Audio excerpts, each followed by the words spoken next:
Um, and I'll send you the link. Okay.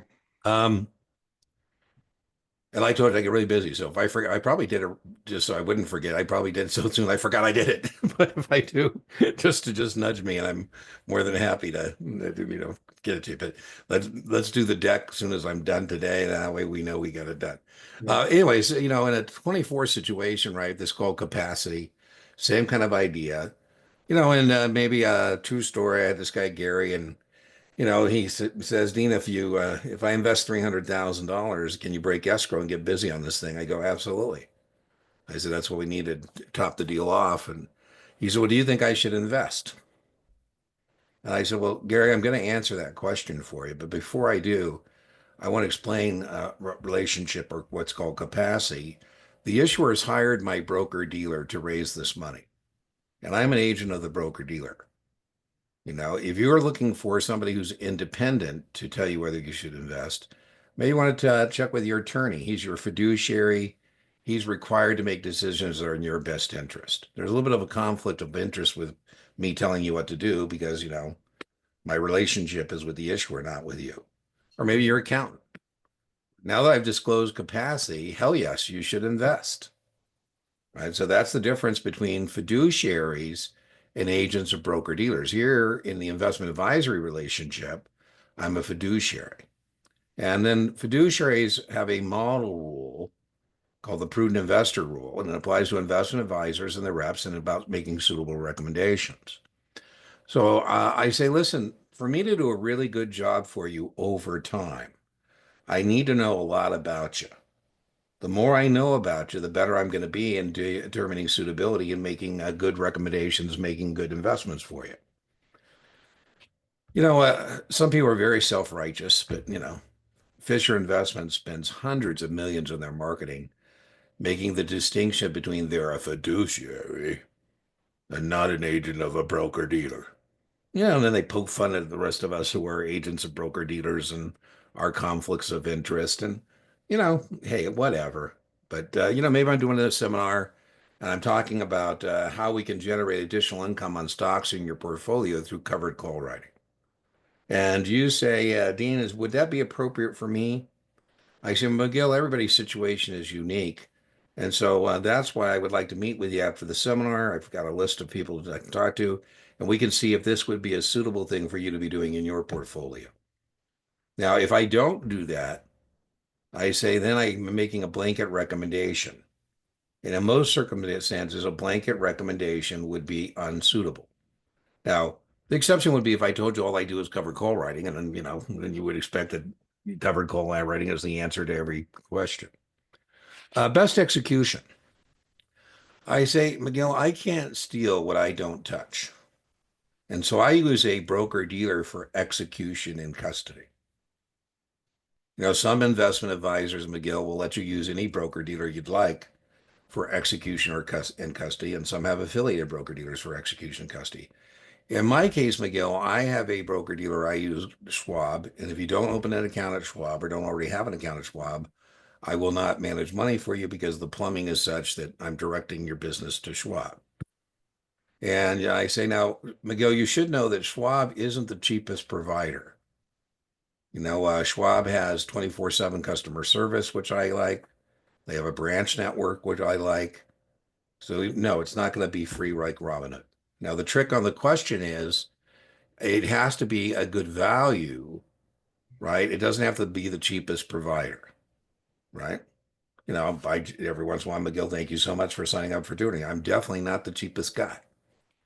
And hopefully we add some value. So now I say at Schwab, another disclosure that's necessary. Schwab is receiving payment for order flow. Schwab receives hundreds of millions of dollars from a market maker that's called their preference market maker, which in this case is a Citadel. Mhm. And so all OTC orders that I'm going to place, because you have discretionary authority, I'm going to be buying NASDAQ stocks in your portfolio. And I just told you I'm directing that to Schwab. I don't get a commission on that, Miguel. Now, if I am getting a commission as well as my investment advisor, I'd have to disclose that as well. Here, I'm an investment advisory firm. I don't have a broker dealer affiliate. I'm doing trades through Schwab. Schwab is getting the commission markup or markdown. They don't get markup or markdown because they have no inventory, but they get the general idea here. They get the interest on your account, they'll float, all that stuff. And their preference market maker is Citadel. And you say, well, I'm not quite sure that I like that situation. I said, well, if you go to Schwab's website, they will have a tab on their order handling practices that will tell you about this payment for order flow. And one of the things that you don't need to worry about is the preference market maker has to always honor the inside quote. So regardless of what Citadel's displaying, if you have a level two NASDAQ data feed and you say, hey, I see they don't have the inside quote. I say, don't worry about it because they always have to honor to the Schwab customers the inside market.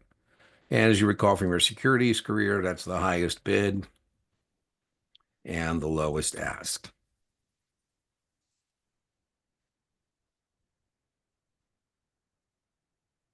All right, so best execution. Now, if I don't have expertise, I have to recognize the limitations of my capabilities, and I say, I've been telling Miguel I've been building this off-grid location here and I just come from a world where I don't believe you tell me you could do something and then you can't. And I've had several contractors who've got in over their head, and they're halfway through the project, and I realize, oh, this is a little beyond the scope. Good news, I'm building up a little army of guys who I now kind of know that guy does this well, this guy does that well. I can share it. I say, Miguel, I don't have that expertise. So either I turn down the business or to ask question, I can use a sub-advisor. I can farm this out to somebody who does have the expertise. So I call you and I say, hey, Miguel, Dean here. Have you been following this thing with Bernie Madoff? It looks like he's absconded with hundreds of millions of dollars worth of clients' monies and securities. And you go, God, Dean, I have been following. I'm so glad that, you're my investment advisor. I'm not exposed to Madoff. I said, oof, this is going to be a tough conversation to go. I was using Bernie as a sub-advisor, and Bernie did have your monies and securities. And, it looks like he absconded with $100 million. P.S. A lot of these investment advisory firms that were feeding money to him ended up having to pay those customers because two things. They didn't disclose the use of the sub-advisor. I didn't tell you that, hey, I'm going to be farming this out to this guy. And then I didn't supervise the activities. In other words, if I'm going to give your money to some third party to manage as a sub-advisor, that I have a responsibility to supervise that person. I'm going to delegate. So I can delegate if I don't have the competence to do it, but then I have I have to be a good steward of wherever that money happens to be. So the Uniform Prudent Investor Act is, put into statute come of the underlying tenets of being a fiduciary, acting in the best interest of somebody. Right? I had a guy who he wanted to make a bet, and I said, okay, I'll bet you $500. He said, well, you must not have much confidence in your bet. I said, listen, I'm a fiduciary. I'm making it $500 because I'm acting in your best interest, not mine. I'm financially blessed. If that's the way you want to play this game, how about 5 grand? 10 grand? I don't know. I'll bet you whatever you want to bet. Now, I'm sure I got a number somewhere too. I go, okay, I'm out. But that's important to say. I was trying to tell him, listen, I'm acting as a fiduciary to you. I didn't pick 500 in my best interest. I picked 500 because I didn't want to, if I blow you up, I don't want to, feel bad taking your $500. So it's killing caution. So we got to be careful this about, Bernard Baruch, a legendary Wall Street investor, said money is like manure and we got to spread it around. Because if you only put it in one place, right, then you're in trouble. We have this thing called selection risk. And selection risk, maybe there were 10 equally suitable ideas. I picked one of the 10. The other 10 did fine. The one I picked went under. Mhm. And the easiest way to avoid that, and which I should do as I'm a fiduciary, is to diversify. And so what might look like an inappropriate investment So, I find out that, Hershey made $400 million in futures on cocoa. If that's all I say, it looks like, well, what the hell? What are they doing? Speculating on cocoa prices. Then I find out they were hedging the cocoa prices. Well, in the scheme of things, then it looks okay, right? Whether it's commodities or something that's funky like that. Now, the easiest way to avoid that risk is to diversify. And then very testable, and you know this perhaps from your Series 724, the easiest way for people to do that is in a mutual fund. Right now, if you're diversified, you're still going to be subject to systematic risk, risks in the system. I think of systematic risk as when bad things happen to good stocks. Mhm. And the point about systemic risk or systematic risk is that risk prevails despite diversification. So, I don't care what mutual fund you have. The market goes down 5, 10% today, your NAV is probably going down. Now, we still might figure out some way to hedge, but overall, that's what we would be interested in. So there's always a trade-off between risk and return, right? There's no free lunch. You want greater returns, you got to take greater risk. But what we're trying to do as a fiduciary, as a prudent person, what we're trying to do is maximize our returns while minimizing our risk. I joke, nirvana, right? If we could actually find that spot. Now, in another part of your exam, we do talk about that at length as it relates to modern portfolio theory. Finding on the investment horizon where we can maximize returns while minimizing risk. The efficient frontier is what we call it. And here, diversification is part of that definition of making prudent investments. And then I told you this is very testable. Can you delegate investment functions? You can. I brought up the idea of sub-advisors, but subject to safeguards, meaning you better not have to have that conversation with McGill that his money's somewhere he doesn't know and he's now lost it. Compensation, very pivot words. There's a lot of pivot words on the test. And compensation is one of them. Compensation or no compensation can make a question turn, right? The ABC test. I give investment advice, business, I want compensation. So, if you're looking at a question, they say no compensation. Well, you know, uh, any compensation could be fees. Fees could be fees for investment advice, commissions on transactions, retainer. And the most testable version here is soft dollars. Soft dollars are things a broker dealer. I say, Miguel, Schwab really likes my investment advisory firm because we direct a lot of business to Schwab. We have new customers open accounts there, and then we do the trades through Schwab, and they get the float on the money that you have at Schwab. And so I do receive soft dollar compensation. If I have something I want to do, like maybe I want to attend a seminar, I call Schwab and I say, hey, can you take care of this for me? They say, Dean, if it helps you help your clients, not a problem. Send us the invoice. That's called soft dollar compensation. We'll be talking about that at length in just a little bit. Okay, solicitors, promoters. So, if you're a federally covered investment advisor, so when you hear the word Investment Company Act of 1940, you should be thinking federal.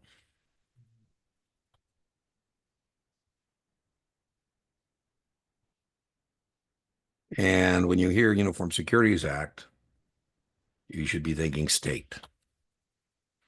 And we told you, get in this cast of characters. Oh, you're my last tutoring session of the day. But I had a guy earlier, 66 stuff. I'm not worried as a tutor when people are getting screwed up in the same way. I see lots of people get screwed up. I get more worried when you're messed up in some way I've never seen before. But he kept continually missing questions because he wasn't reading carefully enough about whether he's being asked about a broker dealer or an investment advisor. And so he kept trying to apply de minimis to broker dealers. I say broker dealers don't have de minimis. You have one retail client, you gotta register. De minimis doesn't apply to federally covered. So it's really important you're kind of clear about what cast member you're being asked about. Okay, so promoters or solicitors, if you're a federally covered investment advisor, you can use an unregistered person as a third-party solicitor. Now, remember, person on this test doesn't always mean a living, breathing human being walking planet Earth. The person here would be a broker-dealer. Some federally covered investment advisors pay broker-dealers like Goldman Sachs to go find customers. And so when we say, are there circumstances in which unregistered persons can raise money for as third-party solicitors? The answer is yes. My firm was a third-party solicitor for Carlyle. Carlyle's a federally covered investment advisor, and I know David Rubenstein casually, but not enough to call him and say, "Hey, how's that feel that Trump just wiped out the board of the kiddies that are?" That's been one of David's things for years. But he hooked me up with tickets, and I was waiting outside one time to get into one of the kiddie center things that David gave me the tickets for, and the guy said, "Well, where do you think your seats are?" I go, "Well, knowing David, these seats are the best seats in the house, I would think." I mean, I can't imagine I'm not going to be sitting in. Sure enough, I was sitting in the box next to President Obama. Woo! I feel like I'm crashing a party. And then one time I had a table there and Schwartzman's at the table, and I was teasing these guys. I said, "Man, I'm bringing down the net worth of this table substantially." So, anyways, I say, "Hey, Miguel, I want to explain this relationship as a third-party solicitor that I have with Carlo. Carlo is a federally covered investment advisor, and they charge you 2 and 20. And as a placement agent for them as a third-party solicitor, if you invest $100 million in the Carlyle fund, that first 2%, 2 million is going to be paid to my broker-dealer. It doesn't cost you any more to access Carlyle to go through me than to go through Carlyle. Now, by the way, be careful. It could be more or less, but I have to disclose to you that compensation." I said, "Miguel, you also should understand there's a conflict of interest here. It's unlikely I'm not going to say wonderful things about Carlyle. Because again, there's a relationship here. So I'm probably going to say good things. We have to give you a brochure. Carlisle wants to make sure, Miguel, I'm not out representing myself as a Carlisle guy. So this tells you about my broker dealer, and this is Form ADV Part 2 that tells you about Carlisle. So I have to have two separate brochures. I said, "Miguel, they're going to send you something to acknowledge that I've made this disclosure to you, that I'm not misrepresenting myself as being, part of Carlisle." So that's on the federal thing. It used to drive me nuts before I retired. I, sit on the floor at the Warrior games, and a lot of times people would come up to me and say, "Oh, you're that Carlisle guy." I go, "I'm not a Carlisle guy.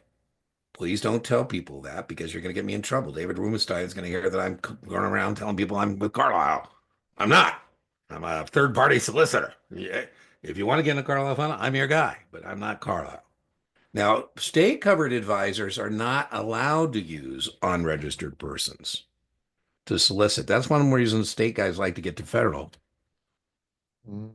They have to use an investment advisor rep to solicit. What we're saying here is they can't actually use third-party solicitors. In other words, you have to be registered. And what that means when we say on this exam registered, that means as an AIR. In fact, Miguel, I've seen guys like yourself, professionals of the securities industry, who have 7s and 24s, and somebody will hire them at an investment advisory firm because they figure you're pretty good, perhaps at the sales cycle, if you will, and they want to get to 100 million and say, Dean, I've been hired to get this to 100 million so we can leave the states behind. Investment advisor compensation. And brokerage relationships. We talked about this. So I told you my investment advisory firm is directing business to Charles Schwab. And Charles Schwab has reasonable services for services performed. Soft dollars are likely, so I tell you whether I'm receiving soft dollar compensation from the broker dealer. The client directs investment advisor uses specific broker dealer. Now, in my situation, some firms are agnostic about that. Fisher Investments, for example, says, "Miguel, we don't care what broker dealer you want to use for execution custody. We'll work with anybody you want us to work with. And we have some that we like, and we'll figure that out."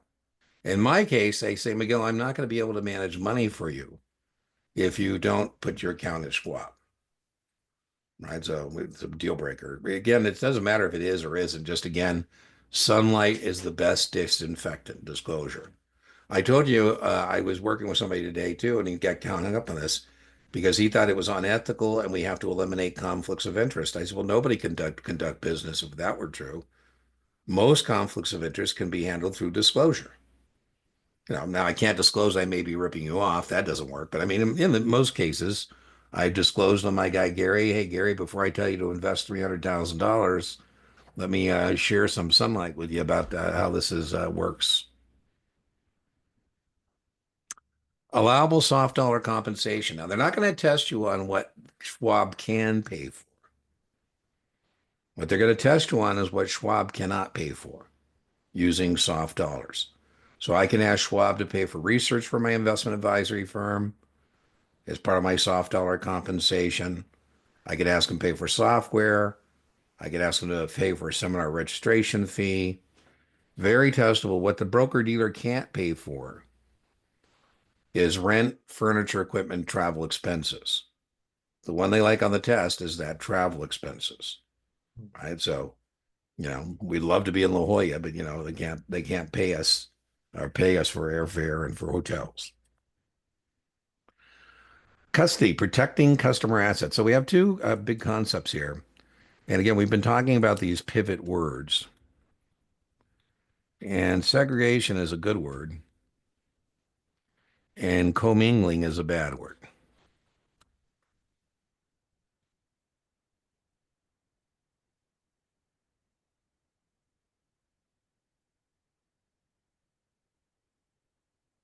I was watching a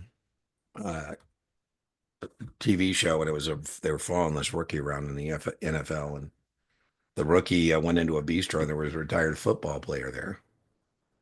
And he said, "Do you have any advice for me as a rookie in the NFL?" And out of the blue, the guy says, "Never give full trading authorization to your broker."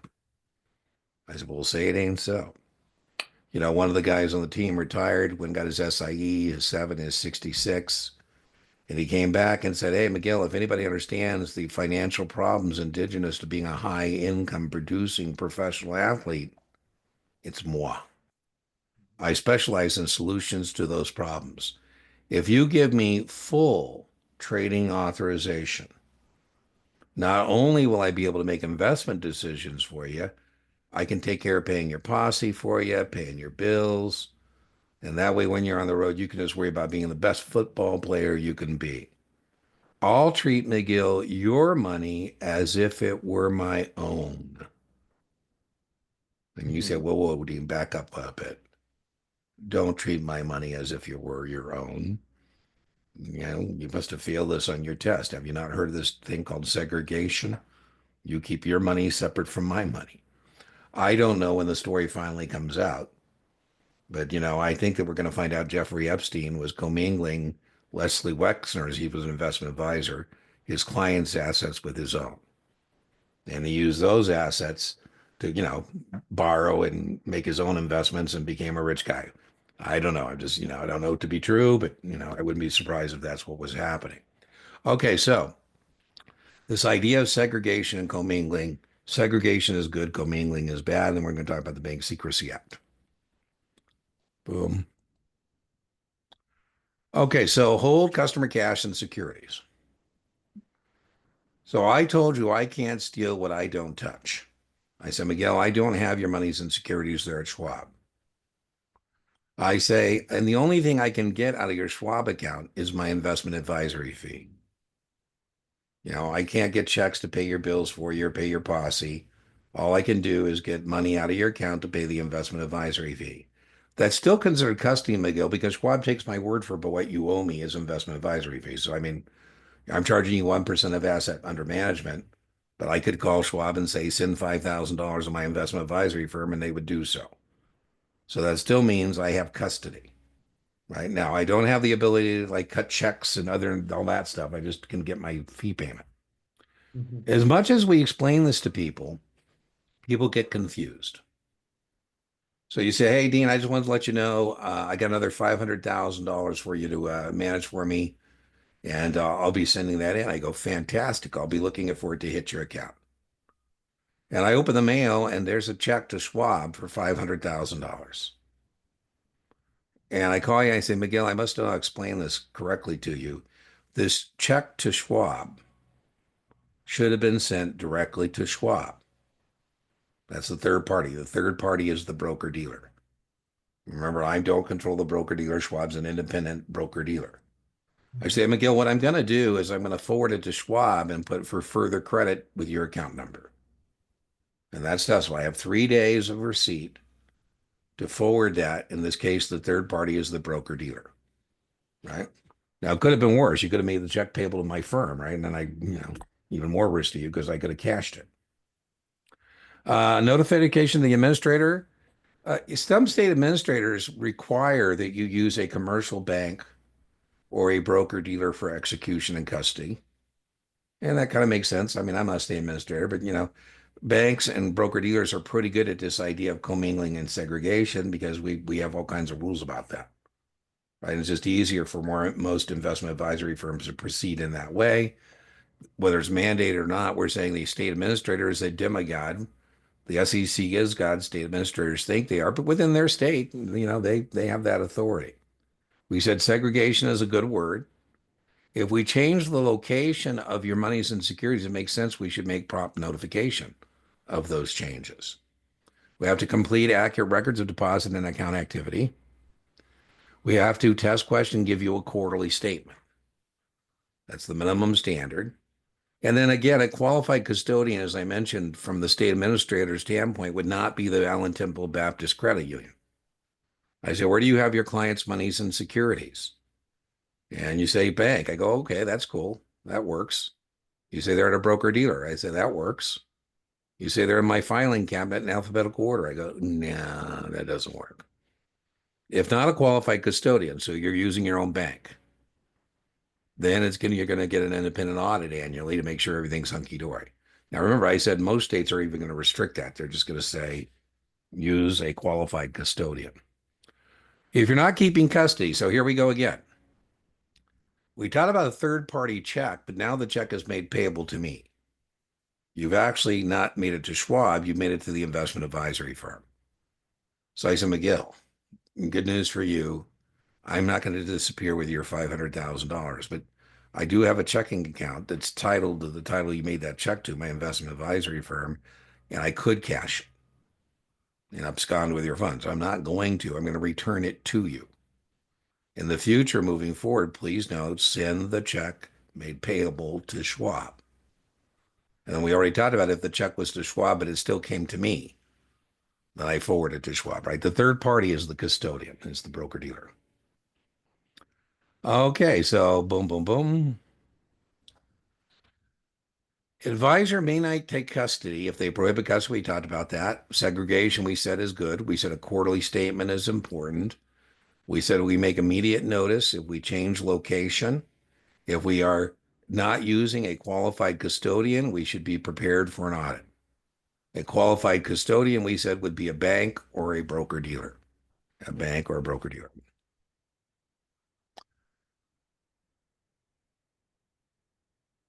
Now be careful on this. This is a testable distinction. If I'm going to make a decision about action, whether to buy or sell, if I'm going to make a decision about amount, quantity, if I'm going to make a decision about asset, which security, if I'm making a decision about one, two, or all three of those A's, I need discretionary authority. Time and price does not constitute discretion. So if I say, Miguel, buy 10,000 shares of GE today at whatever time and price you think looks good. Buy, there's the action. 10,000, there's the amount, GE. Time and price is getting good execution, and that's perfectly acceptable.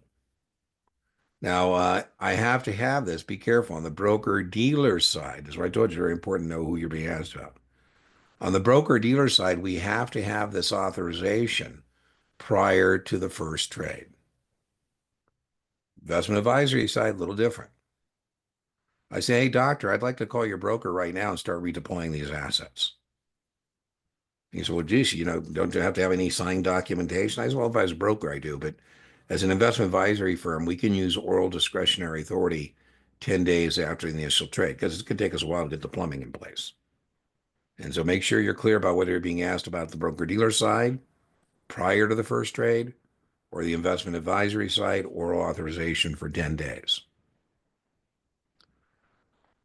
Third-party trading authorization. They love to give you all kinds of trick questions where what I mean by trick is you go on, if there was ever a reason I should do this, this is the time. No, breaking the rules are breaking the rules. The one they like is, I call my client and his assistant says, he told me to tell you. I said, well, Miguel, I don't take this personally, but do I have trading authorization? Do you as a third party, do I have documentation that you can trade your boss's account? He said, well, no. I said, well, then, I need to talk to your boss. Another one they like is like a husband and a wife and their personal accounts. They're not joint accounts.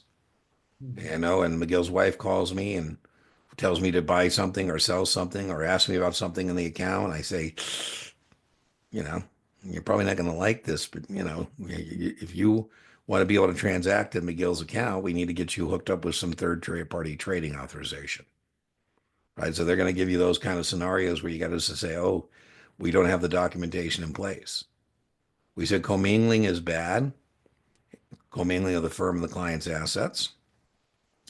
When you open a margin account with me, I say, yeah, Dean, let's buy 1,000 shares at 40. I say, Miguel, do you want to do this in your cash account or do you want to do this in your margin account? He said, well, I don't have a margin account. I said, oh, well, my bad. We need to have some documentation here. So to open a margin account, Miguel, I'm going to give you a credit agreement that says that you understand you're borrowing money and you're paying interest. The interest you're paying is based on broker call. When, whatever the bank charges the broker term, we charge you broker call plus. And we're going to be pledging your securities as collateral for the loan. This is called the hypothecation agreement. So please pay attention here. Miguel, I'm using your securities to support your loan. Not a problem, perfectly copacetic. To use customer securities to support customer indebtedness. You don't need to get in the weeds, but maybe this was long ago in a far off galaxy on your 24. But in that example I gave you, 140% of 20 is $28,000. And it's a $40 stock. And so I'm going to take 700 shares down to Mr. Banker. I'm going to say, Mr. Banker, here's 700 shares of McGill's securities. I'd like a loan for McGill. Again, copacetic. The 300 shares are called excess margin securities, not testable. Can't tell you how many broker dealers get in trouble for this. I'm not supposed to use those 300 shares. Those are supposed to be segregated and locked up. If I use those 300 shares to get another loan, that would be improper hypothecation. Right? I told you, I think when we find out the whole story about Jeffrey Epstein, that he made improper hypothecation of his customer securities to support loans he was getting. Go buy mansions and planes and ranches. And I think he was able to pay back those loans, but I mean, it doesn't it doesn't mean it was okay, right? It doesn't mean, hey, I stole the money from you, Billy, but I put it back before you caught me. Ha ha ha. No. All right. So every firm is required to have WSPs, written supervisory procedures. And every new hire has to read the written supervisory procedures and sign and acknowledge that they've read them and they've understood them. And we have to have different things in there. We have to have something on anti-money laundering. We have to have something on cybersecurity, insider trading. And so when it comes to AML, anti-money laundering, we have to be able to have policies and procedures to prevent money laundering. And the test question, the easiest way to intervene and prevent it is if on the first step of money laundering, which is placement. Mhm. I was reading a story. I was kind of cracking up. The guy was skimming the parking meters, and I thought, well, how much money could he skim? I mean, it was kind of, and then I thought it was funny. It ended up being millions. I love how he got caught. He didn't get caught by the city that he was skimming the meters on. He got caught by the bank filing a SAR, a suspicious activity report. Mhm. And when I read that, I thought, I thought, well, I could have helped him. I should have said, listen, my friend, you need to buy a vending machine company. You need to come up with an explanation about why you got all these quarters, right? Why Wolf of Wall Street was made with dirty money being laundered out of Malaysia. And, the guys who said, we need placement, how about a movie studio? I bet we could launder hundreds of millions through Hollywood and nobody would even know, right? And then the second stage is going to be layering.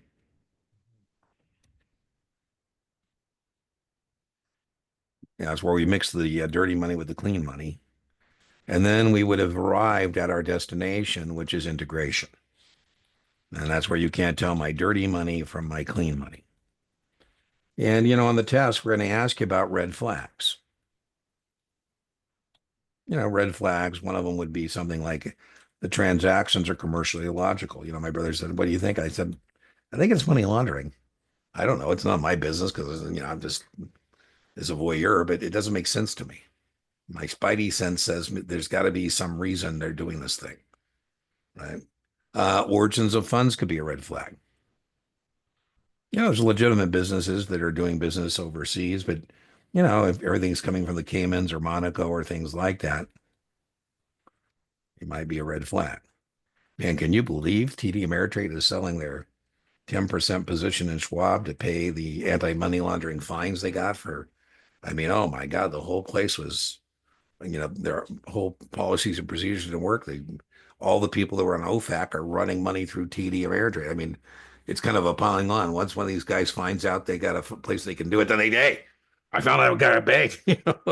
Crazy, crazy, crazy. You should know that the CTR is 10,000. We're going to send it to FinCEN. You do get a copy of that. And then a suspicious activity report you should know is 5,000. And again, I don't tell you about that. It's a violation for me to say, boy, McGill, your life's about to get exciting. Uh, no. Right. And then one other thing is, or I like to gamble. I like to do things. I like to give mom a lot of money. So, mom was with me and I was going to hand her some money. I was going to gamble. I was going to do some things. Anyways, I got $18,000 in cash. And my mom was cracking up and saying, well, gee, how come it takes you so long to get your own money? I said, well, she's got to file a CTR. And then the banker got a little wobbly and looked at me like, oh, you know what that is? I go, well, sure, I know what it is. I'm legit. I got no problem with that. But and then mom said, well, why don't you split it into 2 and 9? I said, oh, mom, that's called structuring. And that would trigger the SAR, right? If it looks like Dean is structuring my banking activity to avoid triggering the CTR, that would be another thing we should be aware of. Now, I hate that we call these things the opposite of what they are. This is called the Bank Secrecy Act, and that's not what it is. It gives the financial institution the legal authority to tell the government about your banking, right? That's where we get the authority to file the SARs and the CTRs and all that kind of stuff. Ethical behavior. As we said, the test question is on ethical behavior.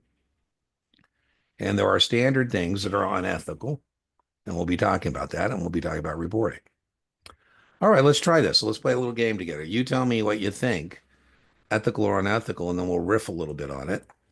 Entering into an advisory contract without disclosing conflicts of interest, which could impair unbiased and objective advice. Unethical. Yeah, right on, right? I mean, don't lie, cheat, or steal. And again, we disclose whenever they say hidden or lack of disclosure, we're going to say, ooh, I think that's the violation. Disclosing commissions in addition to the advisory fees you'll be making through a BD when trades are placed. That's ethical. Yeah, right on. Charging fees. Now be careful. Somebody got to be careful if you got a brain that can outsmart yourself. Don't be bringing extra stuff into the question, right? I'm simply asking you, is charging a customer $1,000, 6 or more in advance, ethical or unethical? It's ethical.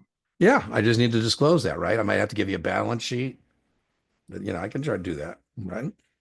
Disclosing details of a client's personal account to a spouse without that customer's consent. Unethical. Right on. Exercising discretion with oral authorization. This is why you got to be careful. We're talking about an investment advisor. For 10 business days after the initial discretionary trade. exercising discretion with or authorization for 10 business days. That's ethical. Right on. This next one is very testable. I say, Miguel, the Uniform Securities Act says that I need your consent to assign your investment advisory contract. Here you're signing, acknowledging that you told me I don't need to do that. Uh, Miguel, here you're signing that you're waiving your right of rescission, that I'm not going to have to give you back your principal and interest if I've defrauded you. It's unethical. Here you're acknowledging that if there's a change in control, I don't need to make notification. Those are all called hedge clauses, where we get too clever, where we try and write some legal contract that violates the safeguards of the Uniform Securities Act. So indicating an advisory contract, any condition, stipulation, or provision binding any person to waive compliance with any provision of the Uniform Securities Act. It's unethical and the contract will be null. Right on, right on. That's right. It's not enforceable. That's exactly right. I do get sometimes attorneys taking the test and they go, geez, Dean, if I don't pass, it's going to be embarrassing. I said, particularly on the regulatory side, I mean, the law side, because if anybody should understand this legalese, it's you, right? Again, I'm a Morgan Stanley broker, and it's pretty obvious I'm Morgan Stanley, but boy, I can't tell how many investment advisors don't disclose on their business card, their investment advisory rep and card, that they're transacting business through a broker dealer in which they're an agent and they're receiving compensation. I mean, that's just a major, major violation. On the test, non-securities products are insurance products. So, I say, hey, you need some insurance. You say, where I can get some? I go, I do. I'm an insurance agent. And I have to disclose that, I'm getting paid for that. Be careful on this one. In the previous tutoring session, when we got here, I told him, I said, listen, Dean, do you follow your own advice? And I told him, I do not, because you're a young man and I'm an old man. So it's okay if my advice is inconsistent based on the client profile. Right? I said, listen, I'm getting old enough, I don't buy green bananas anymore. Right? That's a little different than somebody who's starting out. So that's okay. It just needs to do that. He says, Dean, what do you get if I move forward with this? I said, well, Miguel, if you move forward with this investment, the winery is going to appreciate you making an asset allocation. And, I come up here a lot, and every once in a while they throw a case of wine my way. Besides, my 1% of your assets under management. Very testable. This is called sources of financial information.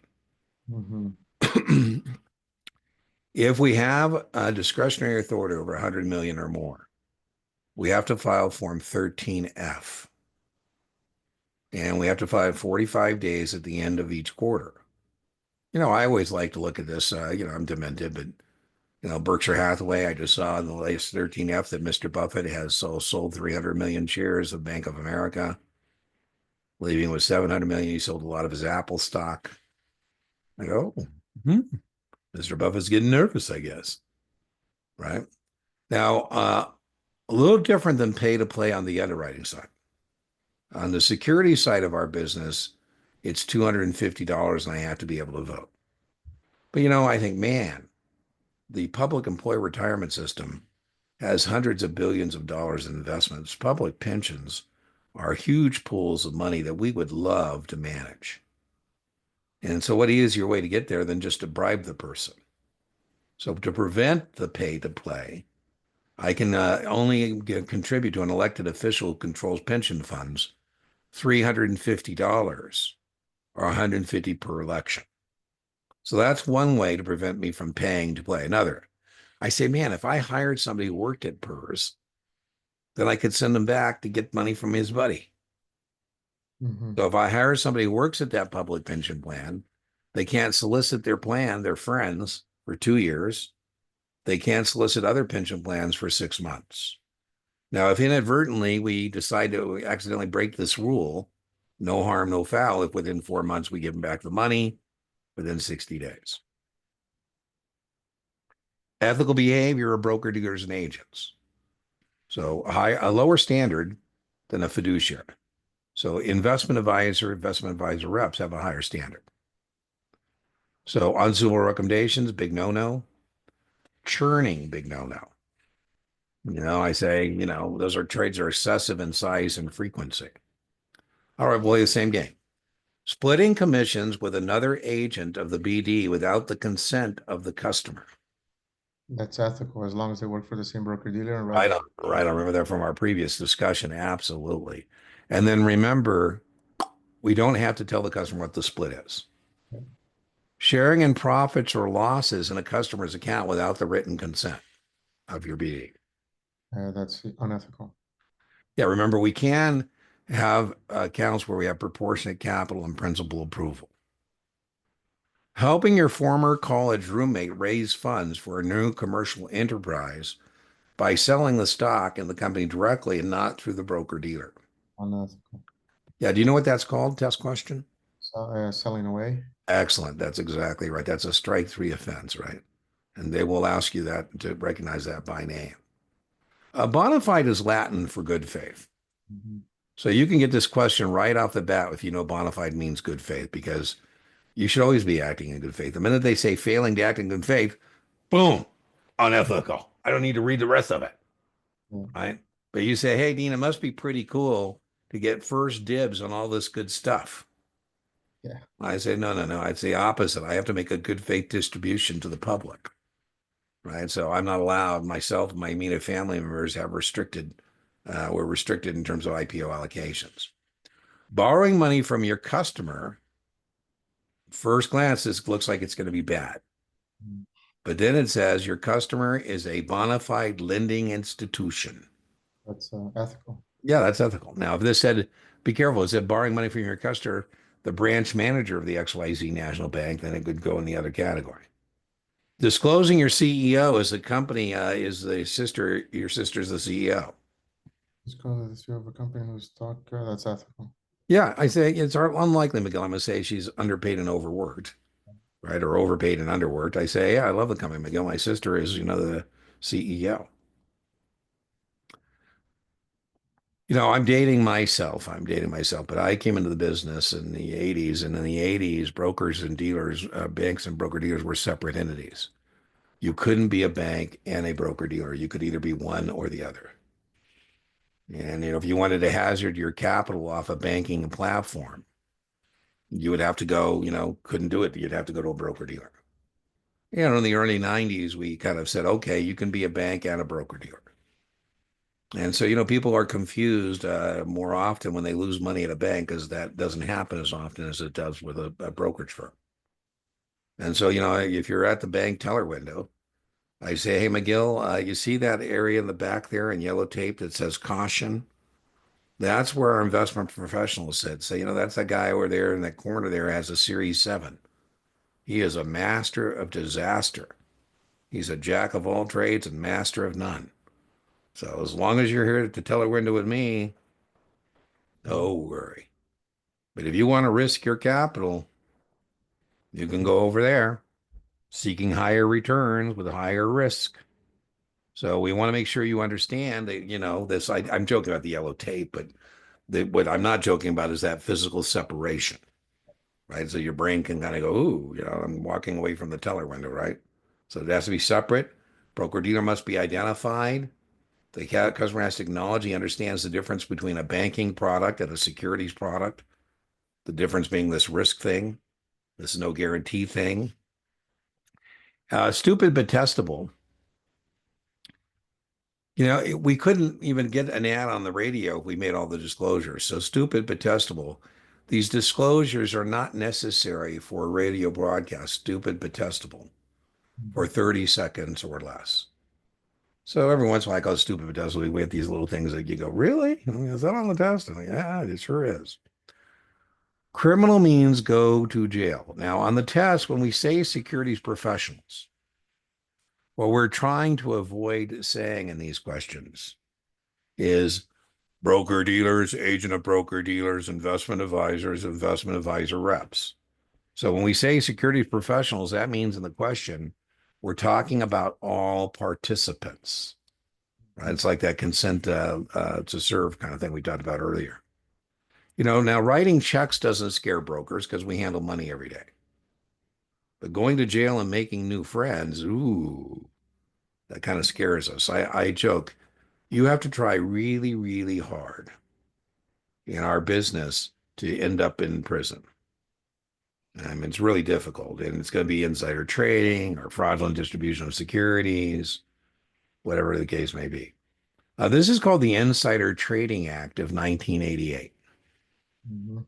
And you might think we had problems prior to 88, and you'd be correct. There was a federally covered investment advisor called SEC Capital. And one of the securities professionals there, the investment advisor rep, is sitting in prison right now for violating the Insider Trading Act. And that investment advisory firm, SAE Capital, pled to a felony for violation of the Insider Trading Act of 88, took the death penalty. And the guy who ran the place, a guy named Stevie Cohen, took a 2-year failure to supervise and paid $1.3 billion in fines. Now his 2 years is up, and he set up a new federally covered investment advisor called Point 72 Asset Management. He's the guy who owns the New York Mets. Now, obviously, on the Form ADV2, he's going to have to disclose this to the people, and people aren't worried about this. Well, sign me up. uh, I kind of liked it when he was pushing back on the government. Now, a lot of people do. He basically just told the government, "You don't scare me. I have lots of resources, and you see my guys, my attorneys. They actually, were your former bosses, and you and I both know they can kick your butt in court. And if you want to go there and try and throw me in jail, that's. By the way, he took care of his guy. He went to prison too. The attorneys told that guy, "Hey, don't worry about it. Stevie's covering all your legal fees. I've never had a guy pay me that quick. You know, when you get out, Stevie's going to take care of you." Basically saying, "Hey, don't roll on me," because you could until you get 10% of whatever the fine was. He could get 150 million if he would have rolled. So this is material non-public information. Who's in trouble? Anybody who uses this and profits, and then this is criminal. The test question here is the 300%. So in the old days, I'd make 9 million, the fine would be 3, and I'd be up 6. And I'd say, "Can I deduct that as a business expense?" They say yes. Now I make 9 million, they say 27 million. I go, "Geez, there's hardly any profit in it anymore," which is the point. And then we go to jail, right? Make new friends. In structured finance, there's a lot less transparency on the quote, the market, whatever the market is. Sometimes I think people forget we're being taped, Mhm. because you hear these tapes, "Oh my God, what were they thinking?" So I'm the 24, you're the guy, the trader guy. And I said, have you told them how bad it is on this structured contract, this security we created for them?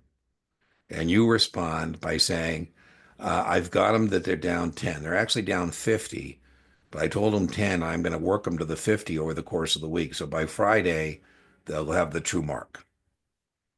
And you go, "What are you thinking?" I mean, these guys are being taped. I go, "Miguel, where are they at now?" You say, "Well, Dean, I bumped them up to 40. It's Wednesday. I was going to go to 50, but I'm already at 40 because now they're down 90." Mhm. And, this rule just says simply that, do the right thing. You're not supposed to do that. I'm dating myself, but we had several people, Enron, for example, Mhm. WorldCom, for example. And this is called Sarbox. This is where this came from. Bernie Ebbers had a company called WorldCom, and he misstated the earnings. And he ended up in prison for such a thing. We talked about use of material, non-public information. One thing you can always do is check with your supervisor. Right? Your supervisor, if no transaction takes place, then nobody's going to go to jail. Now, remember, the transaction could be somebody who's not you. If you receive any personal benefit, you're in trouble, right? So that's called the personal benefits test. Matched orders. I say, "Hey, Miguel, why don't you open up your computer here and let's both go to our brokerage accounts? And I'll sell it to you, and you sell the security back to me. We'll play ping pong. Let's do a penny higher each time. This is a match trade. The only purpose we have here is to give the false impression of volume. Now, if Mhm. you won't play that game with me, I can do it myself. I can open my Fidelity account, my Schwab account, bing, bing, bing. Now, this is a classic, giving the false impression of volume. This is like selling away, something you should know by name. You know what this classic is called? Painting the tape. Right on.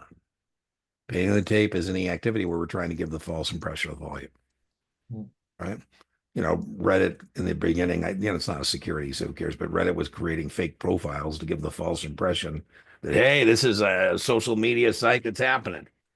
So, Hmm. penalties include administrative proceedings means, you're not going to jail. FINRA, state administrator, the SEC don't have badges and guns, right? So, if they say, hey, McGill, the state administrator's on the line one, SEC's on line two, FINRA's on line three, the Department of Justice is on line four. You better pick up line four, Yeah. right? Because they do have badges and guns. The other guys, they can do all kinds of things to you, but they can't throw you in jail. They can suspend your registration. They can revoke your registration. Now, if you ignore them, you say, I know you don't have a badge and a gun. So the state administrator then goes to a court and says to the judge, hey, this McGill guy is ignoring my orders. And the judge has a guy with a badge and a gun, a marshal. And now I get a court order. You say, okay, McGill, I'm back. Mhm. Last time you said I didn't have a badge and a gun, you were correct. I don't really have any enforcement mechanism. And so I went to a judge, and now I do have an enforcement mechanism. And then again, I say, listen, Miguel, I think I'm going to refer you for criminal prosecution. Now, civil means you're just going to write a check. Criminal means you could end up in jail, right? Protecting customer data. So, what NASA does is what's called prudential regulation. Not Tesla, but prudential regulation means I don't actually pass a rule about such things. I just say, here's things that I want you to do. And then you decide how you're going to get it done. Right. And then what you're held accountable for is not holding yourself to your own standard that you've submitted. So in other words, in your WSPs, you're going to tell what you do to be cyber prepared, cyber preparedness. You're going to tell us in your WSEs what's your cybersecurity compliance program. You're going to have a social media where you tell your reps what's acceptable and not acceptable in terms of social media. Do you or don't you can pay premiums for insurance for data kidnapping? Do you have in-house cyber expertise? Are you using third parties? How do you track cyber incidents and how do you plug the gap? How do you dispose of information? Oh my God. I've seen brokers get in trouble for this where some rep, has a laptop with all the client information on it and, takes it into some place to get fixed and then loses it, right? Continuation, business continuity plans, cyber losses and safeguards. And then how do you protect customer data? Do you use single factor authentication, dual factor authentication, adaptive, however you're doing it, biometric, retina, fingerprint, whatever the case may be, all in your WSPs. So what do you do? What's your response when you have an attacker and they crypt your thing, data kidnapping, right? Do you pay the fine or not? Or the fine, I should say, the fee. Like any defense, it should be a layered defense. Antivirus, right? Web filtering, firewalls. How often you back up data? Do you have a data set that you know to be clean that's offline? Because that means if you hit the button, you could repopulate everything with, data that has not been compromised. All right. Well, we got about another 25 minutes. Is there anything else on your list you'd like to talk about in today's session? Let me Or would you see. like me to when's your test date? On the 19th. 19th. When is that? Next week? Yeah, next week on Wednesday. Wednesday. Would you like me to give you a copy of, like, I owe you 20. Let's call it 30. You want me to toss in a 30 and give you another hour, maybe Friday or something? Do you have a Dean to-do list or you want to make a Dean to-do list? Yeah, maybe I can do a Dean to-do list Okay, then. let me do that. Two things. Let me schedule that right now, and then let me send you the deck. And I think we still have an open Oh, we do? Okay. I'm pretty sure. Okay, well, let's do this one. I got a guy putting in a pad here at my house for my garage. I may have told you the story, but I got a sports car that I brought off grid with me, and I can't leave it out in the thing. So now I got to build a garage with me. I got to have a pad, and that's what the guy's out front doing right now. Okay, so Friday, let's see. You're in Florida, right? Yeah, So how about, ooh, let's see. I'm just trying to figure out what would you prefer, morning or afternoon? afternoon. Oh, that's good. That works for me too. Okay, so the earliest I have is 3 o'clock my time. That's gonna be 5 o'clock your time. Is that too late? Works perfect. Okay, there you go. So, um, well, Miguel, you'll get a link here. Thanks. And send me the deck because the deck is gonna use. So I'm going to do that soon. Maybe even before we get off the phone, I'm going to do that. Okay, and that's going to be.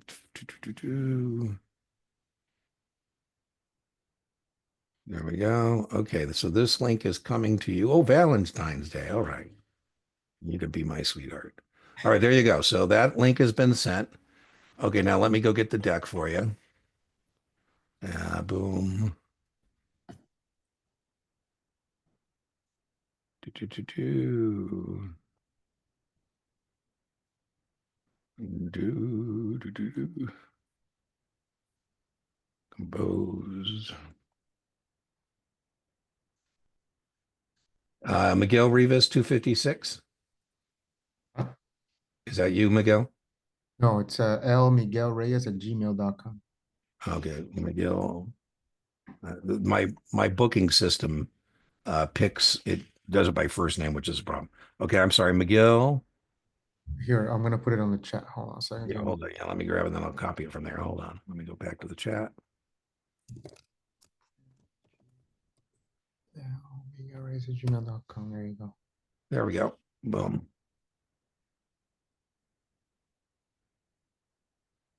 Boom. Copy. Okay, let me go back now. Paste. Deck. Whoop. Okay, let me go grab that. And from all the different providers that are out there, the test questions are more similar to STC, Kaplan, or I think Kaplan, the guy Kaplan has subject matter expert at Kaplan's a guy named Chuck Lowenstein, and I'll be kind and say he's eccentric.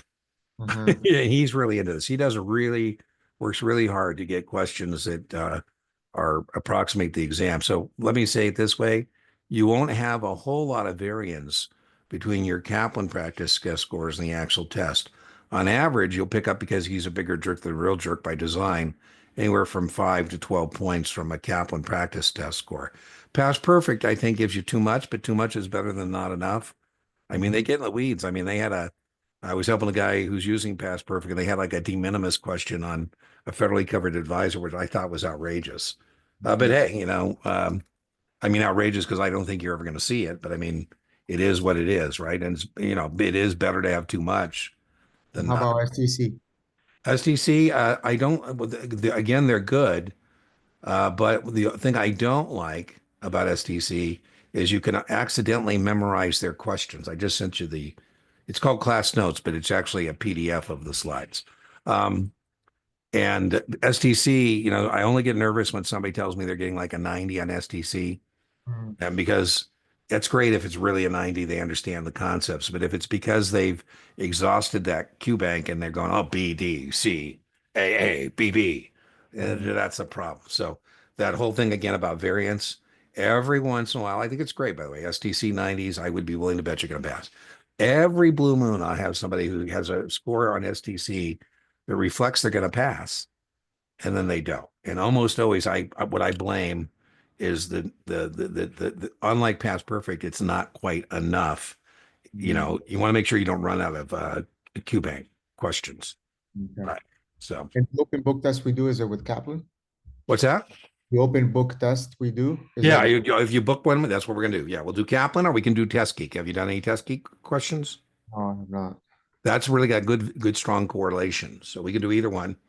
If you want to see something different, now when you look at something different, sometimes your score drop a little bit just because of the phraseology.